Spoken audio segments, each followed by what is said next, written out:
پنجاب کے بعد بلوچستان کے عوام نے بھی پی ٹی آئی کی احتجاجی اور جارحانہ طرز سیاست کو مسترد کر دیا۔ وزیر اعلیٰ خیبر پختونخوا سہیل آفریدی کا حالیہ دورہ کوئٹہ سیاسی توقعات پر پورا اترنے میں یکسر ناکام دکھائی دیا، جہاں نہ تو عوامی جوش و خروش دیکھنے میں آیا اور نہ ہی جلسہ عام کوئی بڑا سیاسی اثر چھوڑنے میں کامیاب رہا۔ سہیل آفریدی کی استقبالیہ تقریبات اور جلسہ عام میں یوتیوں کی محدود شرکت، کارکنوں کی کمزور موجودگی اور بلوچستان میں تنظیمی چیلنجز نے اس دورے کو ایک سوالیہ نشان بنا دیا ہے۔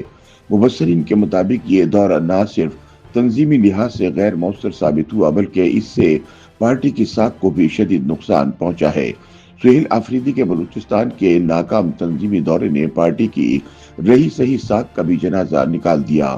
بالخصوص عمران خان کی رہائی کے لیے مجوزہ احتجاجی تحریک سے قبل اس دورے کی ناکامی کو پارٹی کے لیے ایک بڑا دھچکا قرار دیا جا رہا ہے، جس نے اندرونی مایوسی اور سیاسی چیلنجز کو مزید نمایاں کر دیا ہے۔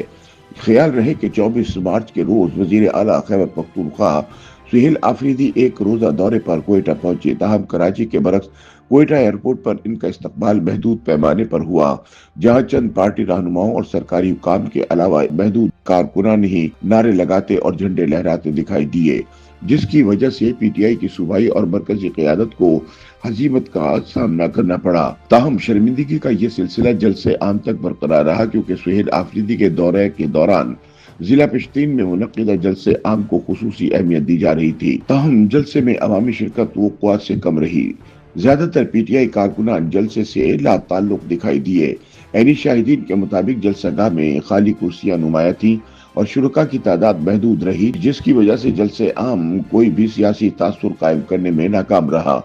ایسے میں سوال پیدا ہوتا ہے کہ آخر سہیل آفریدی کا دورہ بلوچستان ناکام کیوں رہا؟ دورے کی ناکامی کے پی ٹی آئی کی سیاست پر کیا اثرات مرتب ہو سکتے ہیں؟ سیاسی مبصرین کے مطابق بلوچستان میں پاکستان تحریک انصاف کی تنظیمی کمزوری سہیل آفریدی کے دورے کی ناکامی کی بڑی وجہ ہے۔ ان کے مطابق مقامی سطح پر پارٹی کا مضبوط ڈھانچہ موجود نہیں، جس کے باعث بڑے عوامی اجتماعات منعقد کرنا پارٹی کے لیے ایک چیلنج بن چکا ہے۔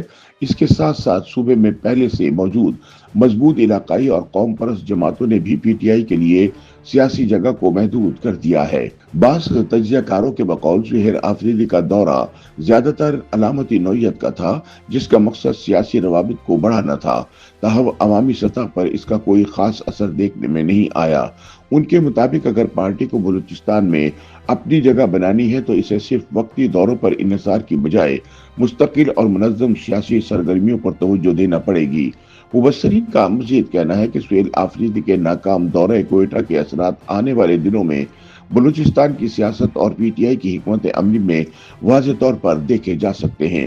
دوسری جانب کچھ مبصرین کا ماننا ہے کہ سہیل آفریدی کے دوروں کے دوران مختلف سیاسی اور تنظیمی ملاقاتیں پی ٹی آئی کو مستقبل کی حکمت عملی کے لیے بنیاد فراہم کر سکتی ہیں۔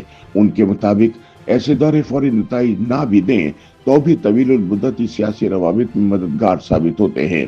تاہم حقیقت یہ ہے کہ عمران خان کی رہائی کے لیے مجوزہ احتجاجی تحریک سے قبل سہیل آفریدی کے دورے کی محدود کامیابی پارٹی کے لیے ایک لمحہ فکریہ ہے۔ اگر پی ٹی آئی نے اپنی تنظیمی کمزوریوں پر قابو نہ پایا تو آئندہ سیاسی مہمات میں بھی اسے اسی نوعیت کے چیلنجز کا سامنا کرنا پڑ سکتا ہے۔